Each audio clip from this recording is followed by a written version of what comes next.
Hello friends, जैसा कि हमने लास्ट एपिसोड में देखा था कि जोयान जोविन की हालत को बिल्कुल ठीक कर देता है। इसके बाद क्वी मेरर के प्रिंस को पता चल जाता है कि जोयान ने उसको ठीक कर दिया। ये जानते हुए वो वहाँ से तुरंत ही भाग जाता है। इधर जनरल वही कह रहा होता है कि जब वो लोग ब्लैक एम्बेसी से लौट कर आएंगे तब वो उनसे हिसाब चुकता करेगा। अब आगे इस एपिसोड की शुरुआत में हम देखते हैं कि उससे वही एक जगह पर बैठकर कल्टीवेट कर रही होती है। तभी अचानक से जोयान वहाँ पर आ जाता है और सीधे उसके ऊपर हमला कर देता है और कह रहा होता है, अब मुझे जरा बच के दिखाओ तुम क्या कर सकती हो।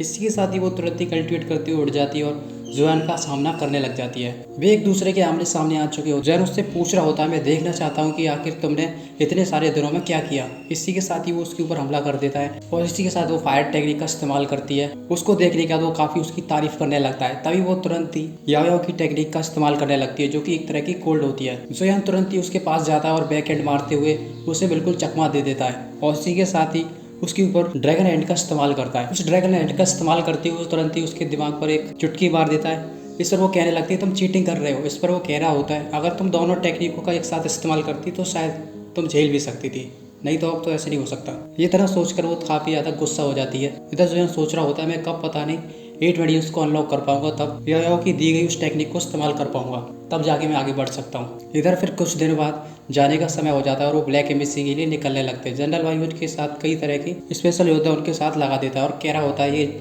मुझे लगता है अब आपको कोई भी दिक्कत नहीं होगी। इस पर वो कहने लगता है, आपका बहुत ही बहुत शुक्रिया।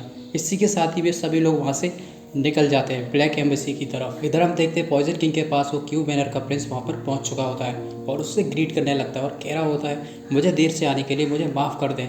इस पर वो कहने लगता है, फालतू की बातें करना बंद करो, मुझे सीधा ये बताओ कि आखिर तुम मेरे लिए क्या कर सकते हो। इसी के साथ ही अपनी पॉइजन एनर्जी के साथ उसके अटेंडेंट को तुरंत ही कैद कर लेता है और कह रहा होता है, जल्दी से बताओ नहीं तो इसका काम खत्म। उसकी बातों को काफ़ी देर तक ध्यान से सोचने के बाद क्वी प्रिंस बताने लगता है कि अगर तुमको कांगलांग सिटी चाहिए तो मैं तुम्हारी मदद कर सकता हूँ। इस पर वो कहने लगता है, तुम्हें कांगलांग सिटी नहीं चाहिए, बल्कि तुम जनरल वाई को अपने रास्ते से हटाने के लिए मेरा इस्तेमाल करना चाहते हो। अगर तुम चाहते हो कि मैं तुम्हारा काम करूँ तो मुझे जल्दी से ये बताओ कि तुम मुझे क्या दोगे।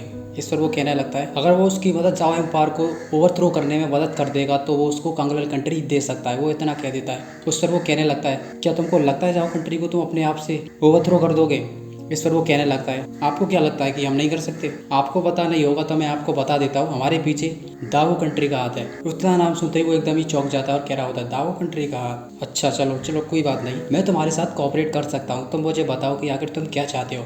इस पर वो कहने लगता है, अगर तुम मेरी मदद कर दो फायर स्प्राइट फूड को लेने में तो शायद मैं इस डील को पूरा मानूंगा। इस पर वो कहने लगता है, मैं तुम्हारी मदद नहीं कर सकता। अगर तुम मुझे ब्लैक एम्बेसी के पास की 2 सिटी दे सकते हो तो शायद मैं तुम्हारी मदद करूंगा। इस पर वो कहने लगता है, पर तुमको फायर स्प्राइट फूड मुझे पर्सनली देना ही होगा, तो ही मैं तुमको जाओ कंट्री की 13 कंट्री में से 2 कंट्री दे दूंगा और इसी के साथ ही तुम पे 3 कंट्री हो जाएंगी। इस पर वो कहने लगता है, ठीक है, तो ये कॉपरेशन डील हुई। इधर कोई प्रिंस सोच रहा होता है, जोयान ये मत सोचो कि तुमने जनरल भाई को अपनी तरफ कर लिया तो तुमने सब कुछ जीत लिया, ये खेल अभी तो शुरुआत हुई है। इधर हम जोयान को देखते हैं जो कि अपने कैबिनेट में बैठ के आगे बढ़ रहा होता है। तभी जनरल भाई कहने लगता है, हम क्वीन सिटी पहुंचने वाले हैं, आप लोग बिल्कुल तैयार हो जाएं। इसी के साथ ही वे लोग क्वीन सिटी के अंदर घुस चुके होते हैं। उस सिटी के अंदर एक तरह से सेटल होने के बाद जिगजिग तुरंत ही उन लोगों के पास आ जाती है और कहने लगती है, यहाँ पर कई सारे लोगों ने उस रूइन से काफी सारा सामान लेके आए, क्या तुम देखना चाहोगे। इसी के साथ जेवन उसके साथ जाने लगता है। वे सभी लोग उस मार्केट की तरफ पहुंच जाते हैं। सभी लोग उन लोगों को मुड़ मुड़ कर देख रहे होते हैं।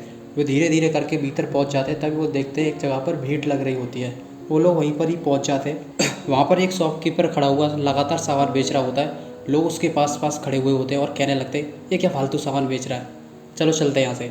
इसी के बाद वे लोग वहाँ से सभी लोग चले जाते हैं। जोयान भी जा ही रहा होता है, तभी आया आ जाती है और कहने लगती है, रुको, वहाँ पर देखो कुछ सामान रखा है, जाकर उसे उठा लो। इसी का जोयान उस शॉप से कुछ चीज़ को उठा लेता है और देखने लगता है। इस पर वो कह रहा होता है, ये क्या है। इस पर वो कह रही होती है, मुझे लगता है कि हमें ये सही खरीद लेनी चाहिए। इसी के साथ ही वो शॉपकीपर को बुलाता है और उससे कहने लगता है, ये कितने की है।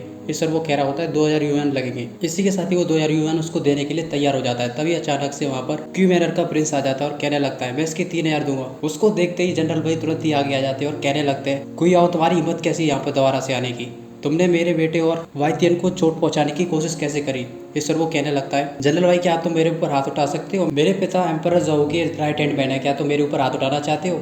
ये सर वो कहने लगता है अगर तो उल्टा सीधा काम करने की कोशिश करोगे तो ये हाथ में जरूर काट दूंगा। तभी जोयान जनरल वाई को तुरंत रोक देता है और कहने लगता है 5,000 देना चाहता हूँ। इस पर वो कहने लगता है मैं 6 दूंगा। इसी के साथ वो कहने लगता है मैं 15 दूंगा। इस पर जोयान कह रहा होता है मैं 20,000 यून दूंगा। उसको ऐसा लगातार देखते हुए वो एकदम ही थक जाता है और कह रहा होता है अगर तुमको ये चीज़ इतनी ज़्यादा पसंद है तो तुम रख सकते हो। इधर जोयान उस शॉपकीपर को पैसे पकड़ा देता है और कहने लगता है गिन लो। और याओ से पूछ रहा होता है क्या ये चीज़ सही है, हम लोगों ने सही खरीदा इसको।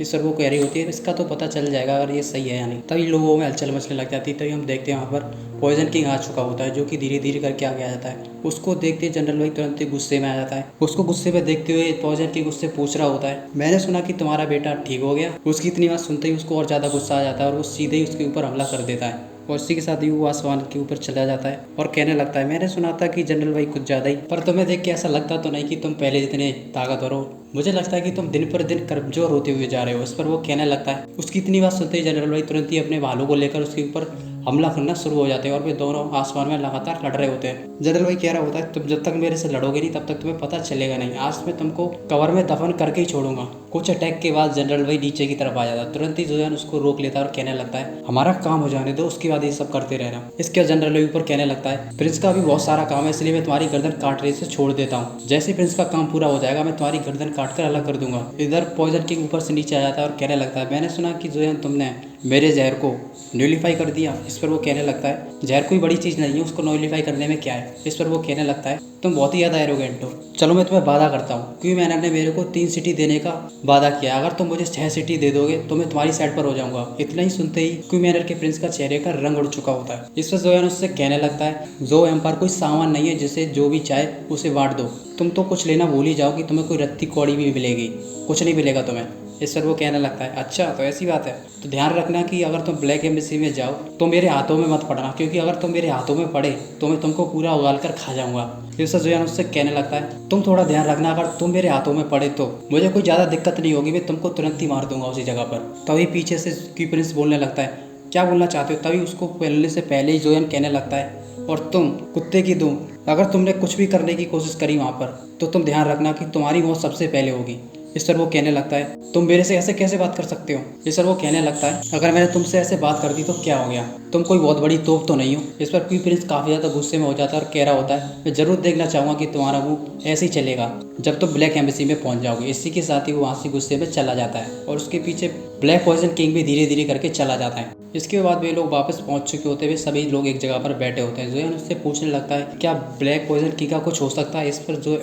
इस पर जनरल भाई उससे कहने लगता है कि उसका कुछ नहीं हो सकता क्योंकि वो मेरे बराबर ही है, पर लेकिन उसकी जो पॉइजन लेवल है वो 4th ग्रेड में है। इस वजह से मैं थोड़ा सा पीछे पड़ जाता हूँ। अगर उसका पॉइजन मैं कैसी भी तरह से न्यूट्रीफाई कर दूँ तो शायद मैं उसको हरा सकता हूँ। उसकी बात सुनने के बाद वो तुरंत ही यायो से पूछने लगता है कि यायो क्या कोई तरीका है। यायो कहने लगती है अब तुमको मेरी याद आ गई। इसी के साथ ही वो तुरंत अपने पास एक स्क्रोल निकालती है और उस टेबल पर डाल देती है और कह रही होती है इस स्क्रोल के अंदर एक टेक्निक है जिससे कि पॉइजन को कंट्रोल किया जा सकता है और उसे सप्रेस किया जा सकता है। उस स्क्रोल को देखते हुए जनरल भाई काफ़ी ज़्यादा खुश हो जाता है और कह रहा होता है अब मैं पॉइजन किंग को बिल्कुल आराम से सप्रेस कर सकता हूँ। इसके बाद वे सभी लोग अपने अपने रूम में पहुँच जाते हैं। जोयान अपने रूम में बैठा हुआ सोच रहा होता है मुझे जनरल भाई पर डिपेंड नहीं होना चाहिए, मुझे अपनी स्ट्रेंथ को बढ़ाना होगा। इसी के साथ ही वो कल्टिवेट करने बैठ जाता है। वो कल्टिवेट कर रहा होता है, काफ़ी सारी नेचुरल कोई अचानक से उसके शरीर के अंदर कलेक्ट होना लग जाती है। वो देखता है कि सारी नेचुरल कोई इसकी 8th मेरिडियन में जा रही होती है। तभी अचानक से उसकी 8th मेरिडियन खुल जाती है। वो अपनी आंखें खोल लेता है और सोच रहा होता है मुझे ऐसा क्यों लग रहा है कि मेरी 8th मेरिडियन खुल गई है। आखिरकार कितने सारे साल हो गए उस ड्रैगन पॉइजन के बाद में कब से अब जाकर अपनी 8th मेरिडियन को खोल पाया हूँ। पर वो देखता है कि उसकी एनर्जी फ्लक्चुएशन एकदम ही अचानक से गड़बड़ाने लगती है। वो कह रहा होता है मुझे लगता है इनको कंट्रोल करना होगा। इसी के साथ ही वो सभी को कंट्रोल करने लग जाता है। इसी के साथ हेवन और अर्थ की स्पीड और ज़्यादा बढ़ जाती है और वो उसके शरीर में लगातार कलेक्ट हो रही होती है। वो अपने हाथों में एक कोटेक्स बना लेता है जिसमें काफ़ी सारी एनर्जी लगातार कलेक्ट होती हुई जा रही होती है और वो अचानक से एकदम ही ब्लास्ट हो जाती है। वो अपनी इसी कॉन्शियसनेस में पहुंच जाता है। वो देखता है कि मैंने सुना था कि क्विक की रैंक कलर के अकॉर्डिंग दी जाती है। सबसे पहली रैंक होती है जो कि बिना कलर होती है, उसके ऊपर रेड होती है और उसके ऊपर ब्लैक होती है और उसके ऊपर जाते हुए पर्पल होती है। वो देखता है उसकी कोई बिल्कुल ही कलरलेस होती है जो कि वाइट कलर की होती है। पर वो देखता है कि वो धीरे धीरे करके एकदम ही अचानक से पर्पल में बदल जाती है। ये देखकर वो काफ़ी ज़्यादा चौंक जाता है और वो कह रहा होता है ये तो 3rd लेवल की पर्पल कोई है, मेरी कोई अचानक से एकदम ही ये पर्पल में कैसे बदल गई। तभी वो देखता है कि उसके शरीर में से ऐसा नहीं हो सकता, ये पर्पल कोई ऐसे ही हो जाएगी। लगता है कुछ ना कुछ बचा हुआ है यहाँ पर। इसी के साथ ही वो अपनी कॉन्शियसनेस को चेक करने लग जाता है। उधर उधर देखने के बाद वो देखता है कि उसके शरीर में से अचानक से एक गोल्डन कुई का कण निकलता है और वो जाकर उस पर्पल कुई से जाकर मिल जाता है। वो जैसे ही उससे मिलता है उसकी पर्पल कुई धीरे धीरे करके गोल्डन में बदलने लगती है। ये देखकर वो चौंक जाता है और वो कह रहा होता है ये तो हाईएस्ट ग्रेड की गोल्डन कलर की कुई है, आखिर ये गोल्डन कलर में कैसे हो गई। वो इतना सब कुछ सोच ही रहा होता है, तभी अचानक से उसका ड्रैगन रेजिमेंट सोल एक्टिव करने लगती है और उसकी ड्वेलिंग कुई का कलर अचानक से बदल जाता है और वो धीरे धीरे करके रेड होने लगता है। वो सोच रहा होता है आखिर ड्रैगन पॉइजन यहाँ पर कैसे आ सकता है, इसने मेरी पूरी गोल्डन कलर की कुई को रेड में बदल करके रख दिया। साथ ही में उसके शरीर पर भी निशान पड़ चुके होते हैं और वो धीरे धीरे करके अपनी आंखें खोल देता है और कह रहा होता है आखिर ऐसा कैसा हो सकता है कि ड्रैगन पॉइजन एकदम ही अचानक से वहां पर जाकर उस गोल्डन कलर की कुई ड्वेलिंग को अचानक से रेड कलर की कर दे। मेरी ड्वेलिंग कुई की रैंक अचानक से बढ़ रही थी, पता नहीं ये कहां से आ गया और जिसकी वजह से मेरी ड्वेलिंग कुई का कलर रेड हो गया।